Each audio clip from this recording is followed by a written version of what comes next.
I am the legitimate daughter afflicted with severe anxiety. If I do not release my pent-up emotions in a timely manner, I may erupt uncontrollably. On the very day I returned home, the false daughter mocked me at the dining table, and without a moment's hesitation, I overturned the table. My brother attempted to restrain me, but I forcefully kicked him aside. With my parents shielding her, I unleashed my wrath indiscriminately. A few days ago, my biological parents came to visit, accompanied by my older brother, Shin Xingyan, and their adopted daughter, Shin Shudang.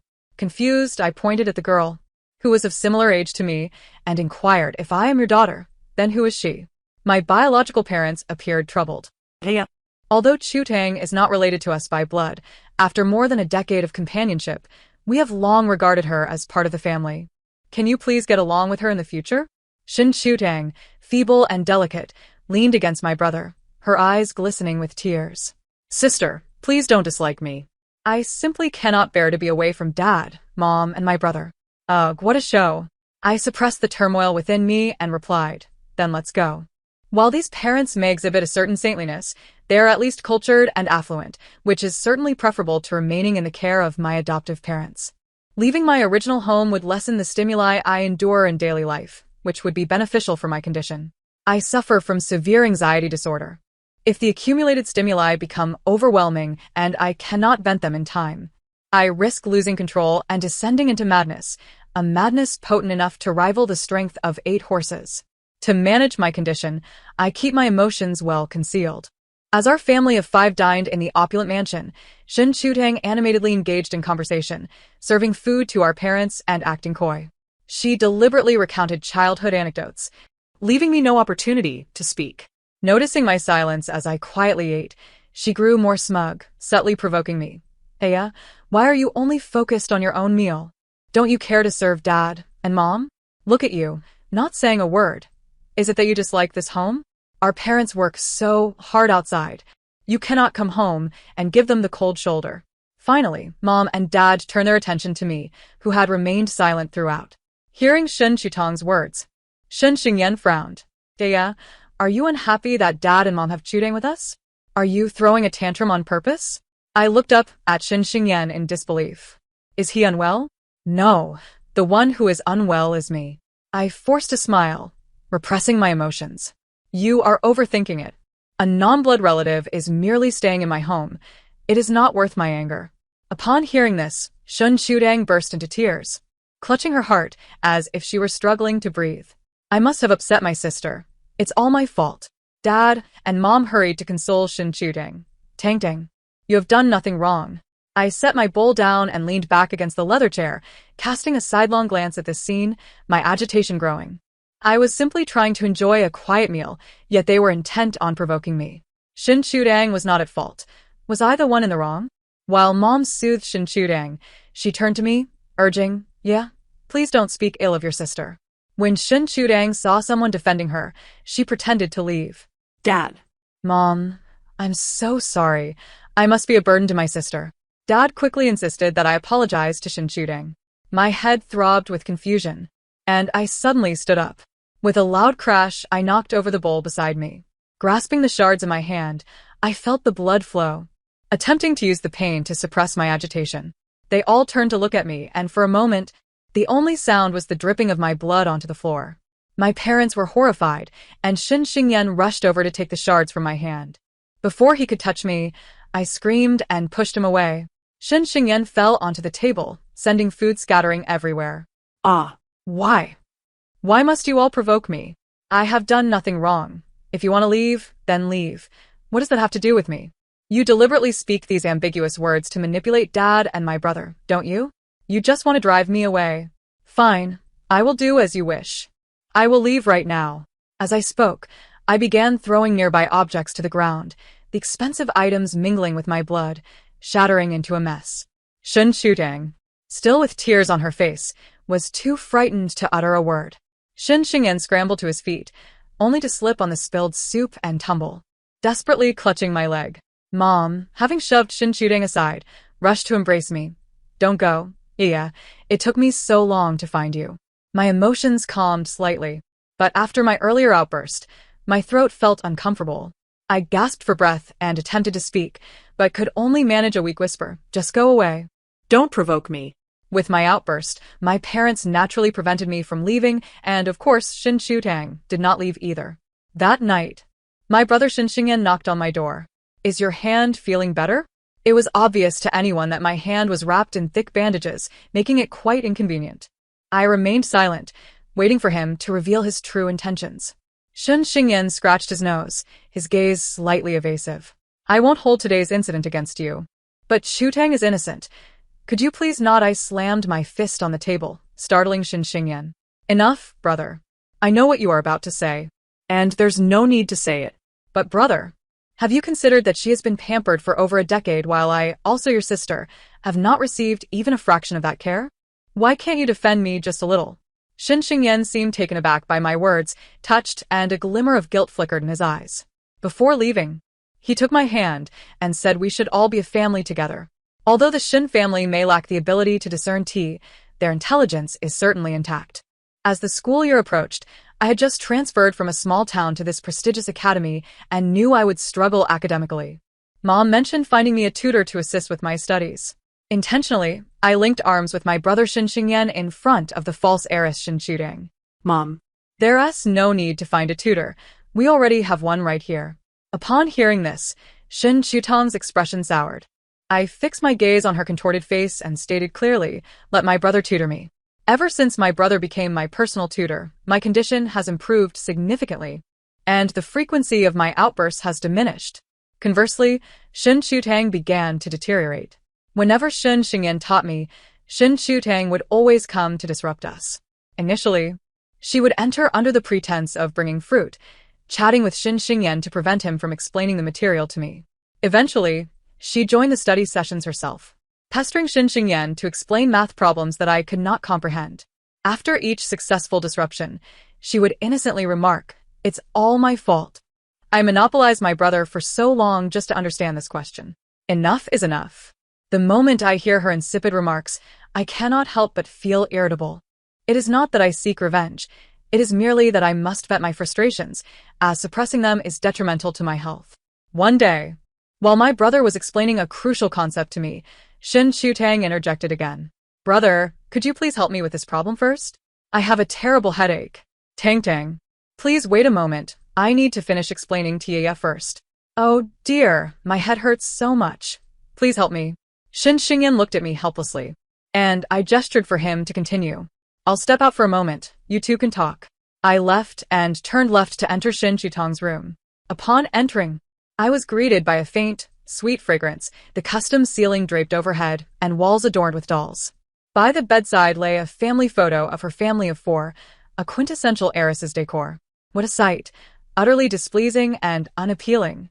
I placed the family photo on Shin Shutang's bed and casually knocked over the scented candle beside it. In an instant, the flames rapidly engulfed the silk bedspread, consuming that photograph in flames. Though the fire was quickly extinguished, it was sufficient to ensure that Shin Shutang could no longer stay comfortably in that room. I feigned a state of panic as I gazed at my brother, who, predictably, could not bring himself to chastise me. However, Shin Shutang could hardly swallow her indignation, and she threatened to strike me. I sought refuge behind Shin Xingyan, offering a meek apology. I'm truly sorry, sister. It was not my intention. Sister, is it only by hitting me that you can find relief? My brother stared at Shin Shutang in astonishment at her unseemly display. Tang, even if Yaya is at fault, how can you resort to violence? Shin Shutang's face shifted through a spectrum of colors, her intelligence not lost on her as she realized she had lost her composure. Now was not the moment for outbursts. It was only when our parents returned home in the evening that Shin Shutang began to enumerate my alleged transgressions. She suddenly dropped to her knees, confessing her wrongs to our parents. Surely my presence has made Yaya uncomfortable, prompting her to act so drastically. It is also my fault for not properly guiding her. Arson is unacceptable. If anything happens, she should direct her grievances toward me. I would feel utterly guilty if my actions caused harm to father or mother. Looking at Shin Shutang's pitiful demeanor, I almost believed her. Yet, it was merely an act of sympathy.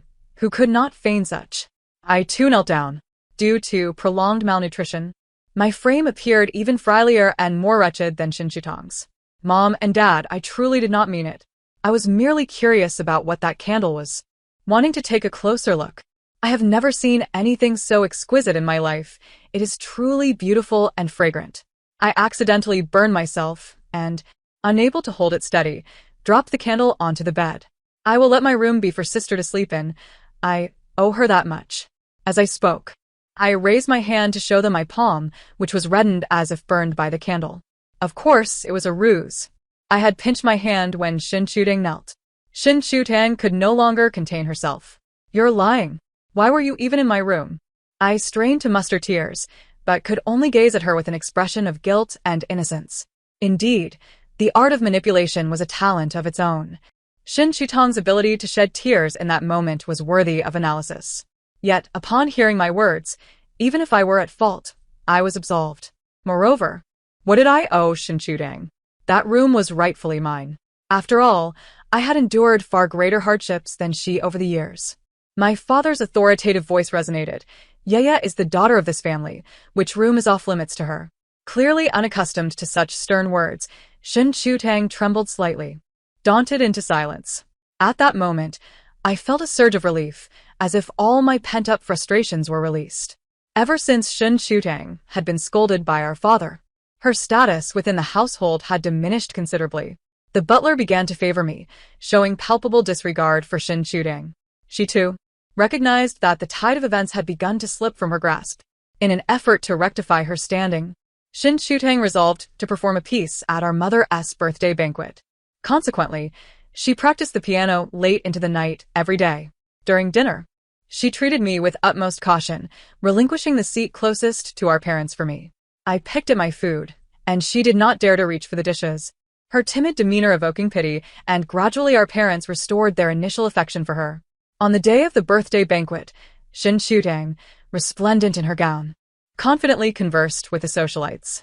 Meanwhile, I stood out as a stranger, unable to engage in their polished small talk, and even lacking the ability to walk in high heels. They regarded me as a figure of ridicule. The refinement cultivated by wealth and quality is simply unmatched by a country girl. Their scorn pierced my heart, driving me to the brink of madness. At that moment, Shin Chutang graced the stage, performing a melodious piano piece that elicited thunderous applause from the audience. She lifted her chin, casting a derisive glance my way, her expression replete with mockery. Our mother ascended the stage to clasp Shin Chutang's hand, tears glistening in her eyes. Tangdang has practiced tirelessly for this piece, playing until midnight, her fingers sore and barely able to move. She then affectionately stroked Shin Chutang's hair, proclaiming, "Darling, this is the best gift I could have received today. You will always be my good child." I could not help but smirk inwardly. Indeed, regardless of Shin Chutang's sincerity in her gift, it was certainly preferable to my own lack of preparation. Witnessing Shin Chutang and our mother share such a heartfelt moment, I turned to leave. Just then, Shin Xingyan arrived, unceremoniously taking my hand and pulling me onto the stage before I could react. He then presented a delicate brocade box to our mother. Inside lay a necklace, adorned with sapphires fashioned into the shapes of stars and moons, radiating dazzling brilliance under the spotlight. I gazed at my brother in astonishment. Was this not the necklace I had sketched in my room's drawer? How had it come into his possession? Shin Xingyan placed the necklace around our mother's neck and spoke earnestly, "Mother, this is a necklace designed by Yaya herself. I hurriedly found someone to craft it, and at last, I present it to you today." In truth, I had not neglected to prepare a gift for our mother's birthday. However, after completing the sketch, I had been unable to afford the costly materials. I had thought our mother, who lacked for extravagant adornments, would not miss it. Unbeknownst to me, my brother had taken it upon himself to fulfill my wish during his time away. Our mother, admiring the necklace, looked at me with pride, exclaiming, "My daughter is truly talented. Yaya, I adore this necklace." She then embraced me tightly, inhaling the unique, warm, and calming fragrance that enveloped her. I felt an overwhelming sense of happiness and contentment. Surrounded by my biological parents and a brother who understood my innermost thoughts, I felt profoundly grateful. I immersed myself in this bliss, perceiving Shin Chutang merely as a small girl harboring animosity towards me out of fear and jealousy. I resolved silently to tolerate this malice for the sake of my parents and brother. Little did I realize that some individuals are utterly unworthy of even a modicum of kindness. After the banquet concluded, I had consumed some wine, and my head swam with dizziness, prompting me to seek solace in the garden. Near the fountain, I hazily overheard Shin Chitang's voice. She seemed to be on a call, her tone laced with fury. Why did you let her return? She has nearly taken everything from me. Do you understand? Is she insane? Yes. She must be deranged. Otherwise, why would she target me? From the implications of her words, it seemed she was discussing me. As I approached to discern her words more clearly, the person on the other end evidently assuaged her concerns. Shin Chutang's expression morphed from rage to satisfaction, then to a sinister glee. Her voice dripped with barely contained excitement. Tell me, does a mentally unstable lunatic deserve to be the heiress of the Shin family? I stepped forward and snatched the phone from her grasp, hearing our adoptive mother's voice on the other end. Tang Dang, rest assured, Mother will always ensure you are well provided for. In that instant, it felt as if all the pieces of the puzzle fell into place. My adoptive mother had covertly made such calls when I was very young, speaking in a tone of tenderness I had never heard before. Each time I heard her gentle voice, I would tremble uncontrollably, for after she hung up, she would invariably come to scold me. She would even tear apart my homework and books after ending the call. I could not fathom her behavior. While other parents aspired for their children to excel, why did mine repeatedly undermine my education? My mind flooded with memories of presenting awards to her, only to be met with her cold derision. I clutched my head and crouched down, screaming. Shin Chutang had departed from my side without my notice. Yet the mockery she left in her wake rang clearly in my ears. How easily you've been driven mad. How utterly uninteresting. After the birthday banquet, I sought out my mother for a conversation, sharing tales from my childhood. I recounted to her the cruelty of my adoptive mother, who subjected me to daily insults and beatings, revealing the scars upon my body. My mother tenderly traced my scars, her heart aching. Yeah, it is all my fault for losing you, allowing you to endure such suffering. I nestled my arm around her, leaning against her shoulder. Mother, do you think it's possible that Shin Chutang's mother deliberately switched us, just so her daughter could lead a better life? Yeah, you are overthinking. This was all a tragic accident, caused by that careless nurse. My mother gently stroked my hair, gazing at me as if I were a fanciful child. But my adoptive mother frequently called someone when I was very young. That someone must have been Shin Chutang. My mother seemed to find humor in my words, her tone laced with amusement. My dear daughter, you are simply adorable. Tangdang has not even met her biological parents to be with our family. How could she possibly have called you when you were so young? I speak the truth. She would strike me after those calls.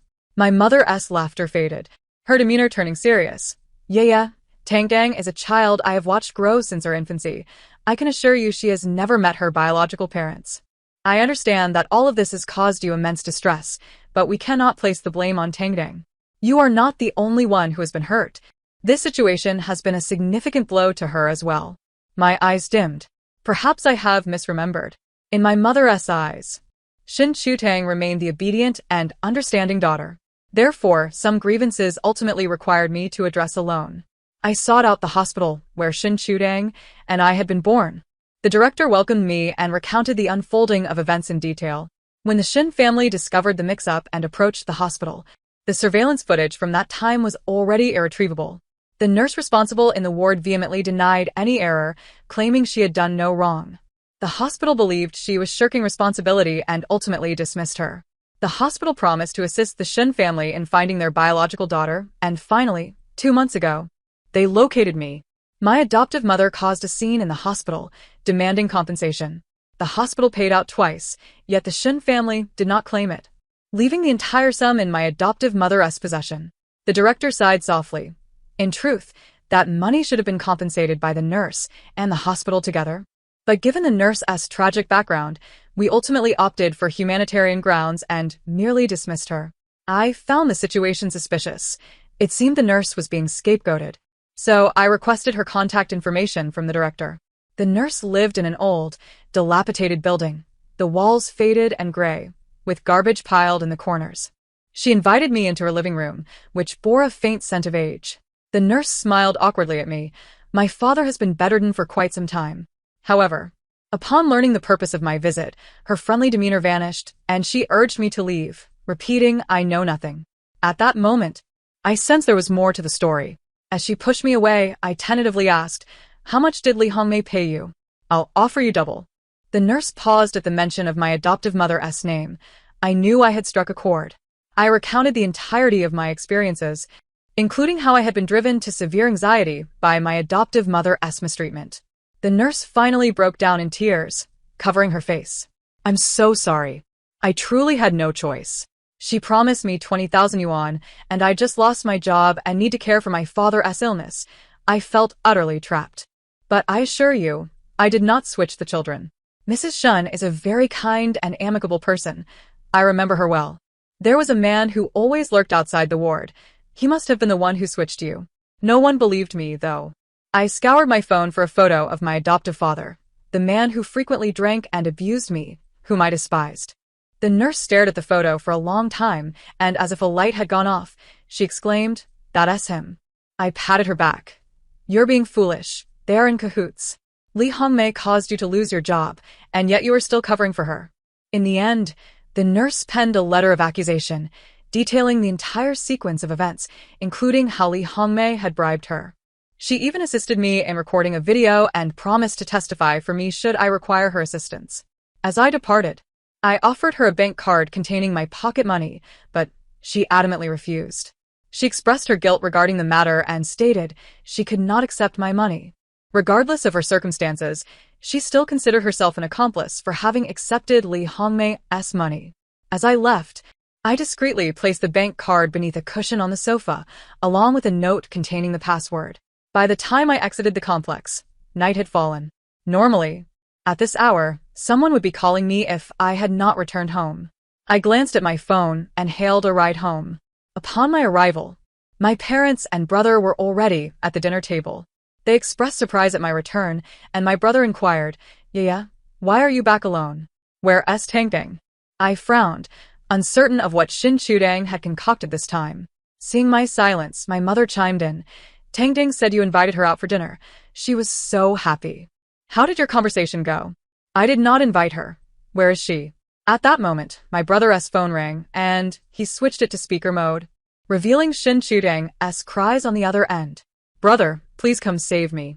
Xin Xingyan rushed out with the phone in hand. I reassured my parents not to worry. My brother would bring Xin Shudang back safely.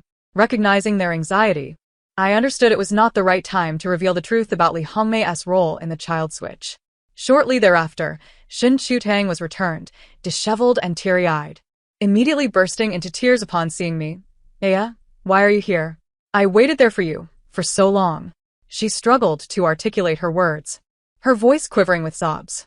My brother then interjected, his tone more severe than ever. "Shun Shutang, even if you resent her, you should never leave her alone at a bar at night. Do you understand that if I had arrived even a moment later, she could have been harmed?" My parents were alarmed, rushing to Xin Shutang's side to check for any injuries. Xin Shutang exaggerated the story, spinning a web of unfounded accusations. The person who bullied me said they would teach me a lesson to see if I dared to provoke Yaya again. She even attempted to kneel before me. "Yeah? What wrong have I done for you to treat me this way?" I found it laughable.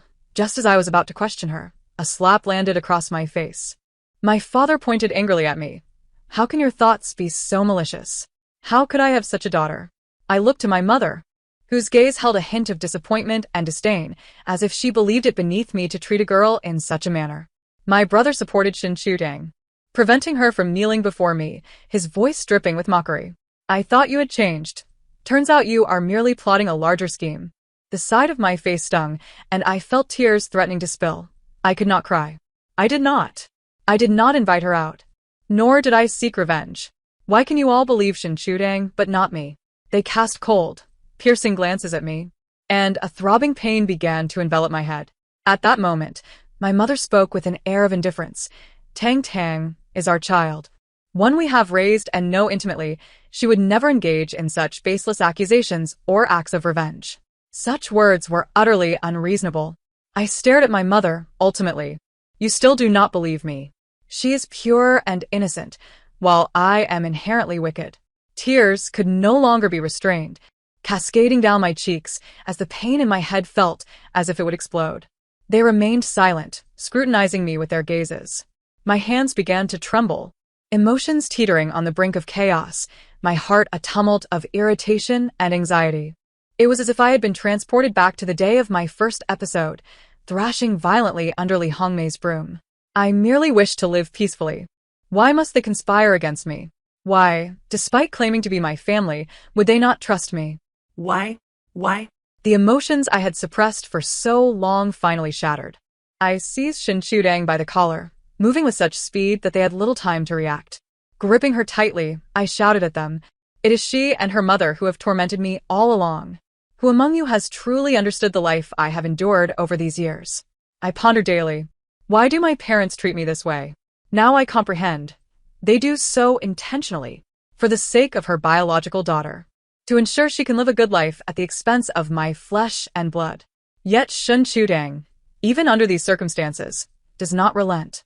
She denies me peace, obstructs my learning, striving to drive me to madness for her own comfort. I thrust my face close to Shin Shutang's, my grip on her collar tightening to the point of whiteness as I declared, "Shin Shudang, you shall never find solace in this lifetime." Upon hearing my words, she smirked momentarily before swiftly changing her expression, attempting to pry my hand away, gasping for breath. Enough. My brother approached to rescue Shin Shudang, and I kicked him away with force. Shin Xingyan fell to the ground, bewildered by my sudden strength. Shin father and Shin mother rushed to assist him, and at last, I saw fear etched upon Shin Shutang's face. "You lunatic," she spat. I found satisfaction in her reaction. Was it not her desire to witness my descent into madness? Did she not wish to see my reputation utterly destroyed in front of my parents? Congratulations, your wish has come true. I hurled Shin Shutang onto the sofa and rolled up my sleeves, advancing toward her. Shin Shutang's lips trembled as she recoiled in fear. Yet there was nowhere for her to retreat. I mounted her, striking her face with fervor. I could feel the blood coursing through my veins, an inexplicable strength surging within me. Her delicate skin yielded easily to my blows, leaving a crimson imprint of my palm. "You pretender, the very type I loathe. Today, I shall return the favor to you and your mother. Aren't you the one who cries the most? Let us see you weep to your heart's content today." I cursed as I slapped her again, finding amusement in the act. "By the way, your mother possesses a unique skill, one I have mastered entirely." with that, I viciously twisted the flesh on the inside of Shin Shutang's arm, eliciting her cries. Then I moved to a more delicate area, continuing to twist, savoring the effectiveness of my actions. Shin Shutang reached out to push me away, but her strength was feeble, utterly useless. Finally, Shin Xingyan arrived behind me and forcefully shoved me off the sofa. Shin mother covered her mouth in fear as she watched. I emptied the contents of my backpack onto the floor, rummaging through it until I produced my phone, forcing them to watch the recorded footage. I held up the phone, shouting, "Open your eyes and witness what I have endured today. If you refuse to give me justice, I shall seek it myself. Look at what that vile woman's mother has done. I have always maintained that they acted with intent. Why would you not believe me?" I thrust the video in front of each of their faces, suddenly tossing the phone aside and brandishing a letter, screaming at them once more. I picked up a baseball bat from the ground and smashed the television into oblivion, then proceeded to demolish each exquisite piece of porcelain in the room. Still not satisfied, I snatched Shin father's glasses from his face, shattering them underfoot. "What use are these to you? You remain blind, unable to discern the truth. You cannot differentiate between right and wrong. Even with sight, your heart remains blind. I advise you not to waste money on glasses for the rest of your life." Then I charged toward Shin mother, ripping the necklace I had designed for her from her neck, severing it in two. "You wretched woman, moved to tears by a mere performance, while I toiled into the night to design for you, and you remain oblivious. You do not deserve to wear it. You foolish creature, your precious adopted daughter is gentle and kind, while I must be the wretch. Are you not ashamed to let such words escape your lips?" Shin Xingyan was too tall. I could only rush at him, tackling him to the ground and tugging at his hair with all my might. "You too are a fool, believing the words of a wretched person. She sheds a couple of tears, and you become a blubbering mess. Are you so useless that you cannot think for yourself? You possess a brain, but do not know how to use it." My head throbbed painfully, and the sight of this family sprawled on the floor filled me with desolation. After venting my fury, It felt as though every ounce of strength had been siphoned from me, and I leaped from the windowsill without a backward glance. When I next opened my eyes, 2 days had passed. I had jumped from the second floor, landing squarely in the garden, my body pricked by the thorns of the roses. It appeared serious, but was merely superficial injury. The doctor cautioned me against further stress, or my anxiety would only worsen. I closed my eyes, memories of that fateful day weighing heavily on my heart. Why must there be such foolish individuals? A whole family of them, all foolish. Shen Xingyan entered the hospital room, his face lighting up upon seeing me awake. I immediately scowled at him, causing him to retreat 10 paces. Yeah, do not be agitated. The doctor has advised you to rest. I understand you do not wish to see your brother right now, but I have investigated thoroughly on your behalf. The Leaf family has wronged you, and I now know you are innocent. I found his words laughable. And then? Are you willing to send them to prison? That would be a true act of justice for your sister. Shen Xingyan's expression became conflicted. But they are, after all, Chutong's parents. Furthermore, they have raised you for so many years. It would not be right to send them to jail. Let it go this time, Mia. We will make it up to you. Mother feels the same way. Since your family has come to an agreement, why do you come to me with this? I emphasized the term family with disdain. Shen Xingyan stammered, and I gestured for him to speak quickly or leave. He finally mustered the courage to continue. Yeah, grandfather has returned. He is furious upon hearing about your situation and does not intend to let Chutong's parents off the hook. Would you consider speaking on their behalf? Grandfather does not reside in a city. Since turning over the company to Shin father, he and grandmother have traveled extensively. I had met grandfather once at Shin mother's birthday celebration, but that was not our first encounter. 5 years ago, a group funded the education of children in our town, and due to my outstanding grades, I found myself on stage to receive an award. That was the first time I met grandfather. He was serious, yet not harsh, personally ruffling my hair and praising my ambition. On the evening the funding ended, I returned home to be beaten, running to the riverside to cry. Grandfather and a young man happened to be walking by and, upon learning the situation, he offered me words of encouragement. The young man was the son of the Group S lawyer, who had come along to learn some tax knowledge. He also made great efforts to make me smile. As they were leaving, I asked if we would see each other again, and grandfather, with feigned solemnity, replied, "Do not worry, little girl.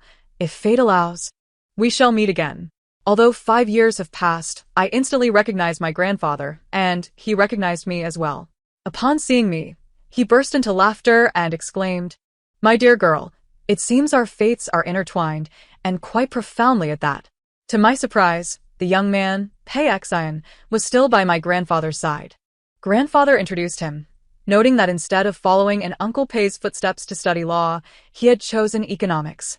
At the tender age of 20, he had already accelerated through his studies and was now accompanying my grandfather on travels and business ventures. I had anticipated that my next encounter with grandfather and Pei Xian would not occur for at least another 6 months. Yet, unexpectedly, I found myself in the hospital once more, face to face with both of them. My recent act of attempting to leap from a building had shocked Shinmu, causing her to faint and necessitating her own admission to this hospital. Shen Xingyan escorted me into Shinmu's ward, where she was pleading with my grandfather to spare Shun Shutong's parents. Upon my arrival, Shinmu pulled me close, urging, Yeah, come and persuade your grandfather. This will truly hurt Tongtong's feelings." Observing Shinmu's frantic demeanor for Shin Chutang filled me with dismay. I have just awakened, and instead of inquiring about my condition, you want me to plead for the very culprits? Do you not find this absurd? Pei Xian chimed in, fanning the flames. Indeed, it is quite ridiculous. Today has opened my eyes. Shinmu, realizing the inappropriateness of her request, looked at me with a pained expression, her face suffused with guilt. Seeing Shinmu's demeanor soften, Shin Chutang rushed forward, her voice quivering with emotion as she pleaded, "Mom, I understand Yea has suffered greatly due to this matter. I will atone for my biological parents' sins during the time I have left. I will serve Yea like a devoted servant. After all, they are my real parents, and we cannot allow them to languish in prison." Grandfather interjected, halting Shin Chutang's performance, and turned to me, asking, "Yeah, what do you think we should do?" "Grandfather will support you." I offered a faint smile, suggesting, "Why not summon the parties involved for a discussion? I would like to gauge their sincerity." Shun Chutang Sensing an opportunity, eagerly volunteered to make the call. I turned to Shinmu, asking, "Isn't your obedient daughter the one who, for your sake, has never even met her biological parents? Yet here she is, making calls with such ease." Shinmu's countenance soured further. Grandfather instructed Pei Xian to summon Uncle Pei as well, recognizing that this matter entailed legal complexities and having a lawyer present would be prudent. I was well aware that Shin Shutong's family was selfish and self-serving, and the stage was set for a grand spectacle. Clearly, Shin Shutang had explained the gravity of the situation to her adoptive parents over the phone, for when they arrived, they wore expressions of obsequiousness. Her adoptive mother approached me, attempting to ingratiate herself, but Pei Xian shielded me from her. I had no desire for pleasantries. With everyone present, I cut to the chase. You have two choices. First, face the consequences of your actions. You have committed the crimes of baby swapping, child abuse, and extortion against the hospital, which collectively could land you in prison for over a decade. Second, take your biological daughter and disappear far away, never to reappear in my life or that of my family. What did you say? Shin Shutong's voice turned sharp and piercing with anger. Her adoptive parents, clearly terrified by the prospect of prison, trembled under the authoritative presence of my grandfather, who sat resolutely. They hesitated, wanting to take Shin Shutang away. She forcefully broke free from their grasp, declaring impossible. I grew up in the Shin family. How could I leave? Then, turning to her adoptive mother, she pleaded, "Mom and Dad, you were wrong this time. I will find a lawyer to defend you, to lessen your sentence. You cannot trade my future for yours." Her adoptive father shoved her mother aside, erupting in anger. "This is all your ill-conceived idea. You insisted on raising her in a wealthy household and suggested we swap children. And look what we've ended up with, a thankless wretch." The adoptive mother crawled over to Shin Shutang, pleading, "Tangdang, come with me. I have saved some money over the years. We can live well, as a family." Shin Shutang was clearly reluctant, and her adoptive mother completely broke down. "If you hadn't coerced me into torturing that wretched girl and had instead raised her properly, we wouldn't be in this predicament. You only seem satisfied when she is driven to madness. Now what do we do?" This statement carried significant weight, and I watched as Shin Shutang, as parents, who had once held her in such trust, along with Shin Xingyan, suddenly turned pale and cold. Some truths, no matter how deeply I express them, are only believed when laid bare before their eyes. Ultimately, Shin Shutang was unwilling to sever her ties with the Shin family. Yet I knew it was no longer possible for the Shin family to accept her. Her adoptive parents were summoned to court, and with the nurse's accusations alongside the surveillance footage from that day as corroborating evidence, Uncle Pei assured me that their imprisonment was a foregone conclusion. My grandparents took me away from the Shin family, and we traveled together, exploring various places. My school temporarily arranged for a leave of absence, but my studies did not falter. With Pei Xian as my tutor, I thrived. I had not suffered an episode in a long while, and the doctor assured me that if I continued to adhere to my medication regimen, I would be cured within 2 years. I occasionally sent messages to Shenmu and Shin Shutang as father, sharing updates about my grandfather, but I remained tight-lipped about my own circumstances, even when they inquired. Meanwhile, Shin Xingyan consistently sent me study materials he had compiled, which proved invaluable, despite my having never replied to any of his messages during this time. After Shin Shutang was expelled from the Shin family, she married early without even completing her studies, seeking a new family to cling to. However, her situation did not unfold favorably. Her judgment in choosing men was poor, leading to constant reprimands from her mother-in-law and abuse from her husband. Eventually, I was accepted into a university in City B, completely distancing myself from the place that had once caused me so much sorrow. On the day I left for school, Pei Xian, dressed flamboyantly, leaned against the car, teasing, "Hey girl, wanna come with me?" I laughed and playfully scolded him for his lack of maturity, but he firmly rejected my assertion, saying, "I'm only 3 years older than you. How am I old?" I smiled at Pei Xian in response, taking my seat in the passenger side. As the car drove toward the campus that had inspired countless dreams, my long-awaited journey in life finally began to unfold quietly. The end. Thank you for listening. We shall meet again in the next story.